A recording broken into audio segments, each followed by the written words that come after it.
So you're ready to break free from the trauma bond. Now, trauma bonds can be so painful, so hard to break away from. They can take years and years. And I meet many clients who still are suffering from trauma bonds because we think that there's this myth that tells us that time will heal, when in fact time doesn't heal. Once we have trauma, it sits in us and it festers.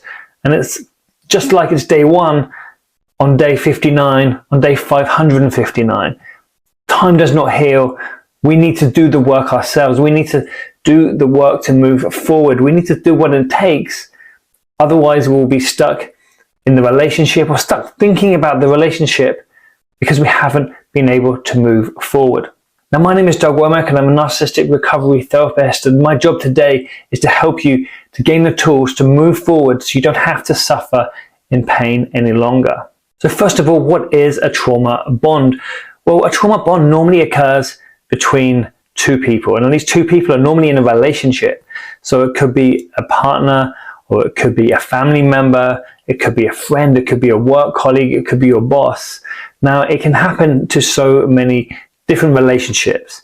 Now, normally this relationship is when it involves someone being an abuser, a toxic person, someone who's manipulating you, someone who's hurting you, but at the same time, for some reason, you still feel like you have to keep going back or you can't leave. Now, what happens is it's this cycle, this trauma bond cycle, where you have one person who will now and again, they will love bomb. So that will be the start of the cycle. This love bombing, telling you these amazing things, making you feel really special. And then the abuse will happen after that. Now, there's a load of stages to get to that. But in this video, we're just going to look quickly at this. So you get the abuse after the love bombing. And after the abuse, they just keeps on going. There's more and more abuse until you say, look, I'm walking away. I've had enough. And that's when the abuser realizes that they need to love bomb you again. They need to give you some more reinforcement, some positive reinforcement to make you think, oh, okay, well, maybe I made a mistake, or you feel sorry for them. You think they just made a little error themselves and they're really sorry for it. They didn't mean it. So you forgive them because you want that good time back. You want to see that person that you believe is there behind the abuse. Now, the abuse as well, there's again lots of stuff going on in that. They're blaming you, they're confusing you, there's a whole lot of gaslighting, which we're going to look at on another video. But on this video, I want to focus on ways that you can move forward, practical things that you can literally do today. Now, the first tool that I'd like you to use would be to write down things that make you feel safe. And then on another list, write down things that make you feel unsafe. Because until we realize what's actually going on inside us, the things that are making us feel good on the day-to-day level, we're not going to realize when we're in a bad situation or when we're in a good situation. So what does it make you feel safe? Is there certain times of the day? Is there certain people around you? Is there certain places that make you feel safe? Now, we all have them. We all have places, like a home should make us feel safe.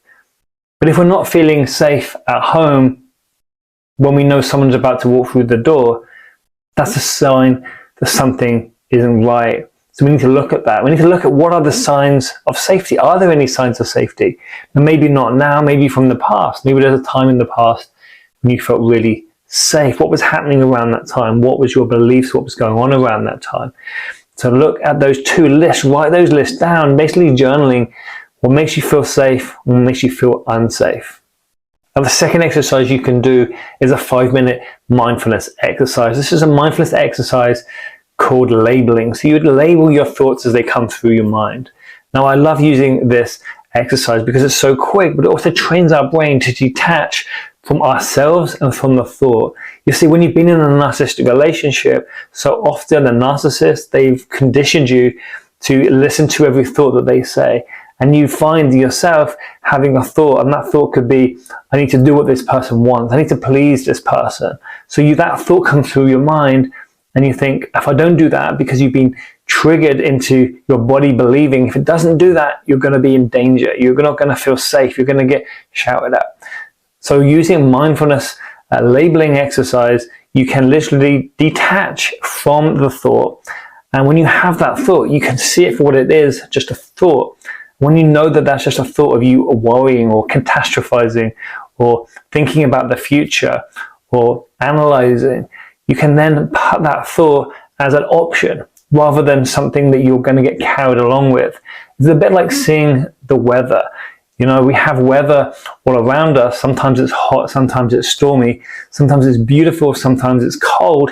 It doesn't matter what it is, it's weather. We can accept the weather, we can not enjoy the weather, but when we detach from it and know that we're not the weather, but the weather is inside us, we can then make more rational decisions such as move away from this person or go no contact from this person, because we actually want to be able to make decisions freely and not be trauma bonded any longer. Now, the next exercise that helps you to break free from trauma bonding is make a list of all the amazing experiences you've had in your life. This could be anything from an amazing song, an amazing movie, an amazing quote you've heard, certificates you've achieved. It could be anything from when you're at school, when you managed to, how good you felt when you swam a length at school, or when you got a new job, or whatever it was. Think of those times in your life, all positive experiences, and write down all these positive experiences. Now, what I want you to do then is put these positive experiences on a note in your phone.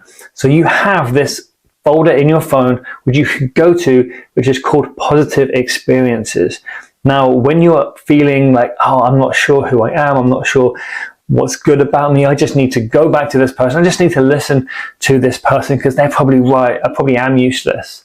When you're having that negative self-talk, when you catch yourself, because you've been doing the mindfulness and we're now catching our thoughts, we can now look at that list, and that list is in our phone. It's there when we need it, and we can just pull it out and start scrolling down and be like, wow, these are all these amazing things, amazing experiences that I've created, I've had in my life.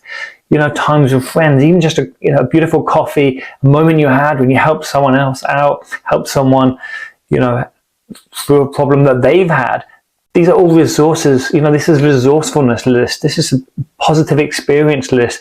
This is a time and a place where you can go to whenever you need it. This is your little space, your little sanctuary in your phone that you can just pull up and check it out whenever you need it, knowing that it's there for you. And the final exercise is a journaling exercise again. I want you to again write down 2 lists. And one of these lists needs to be a list of the reasons why you actually want to go back to this person or why you like this person. Now, this is a list I want you to label as the fantasy list, because this is just a fantasy, right? We need to remember that this is the fantasy. They've sold me this fantasy. Sometimes they're nice to me. We've got to remember that if they're nice to you, there's a reason why.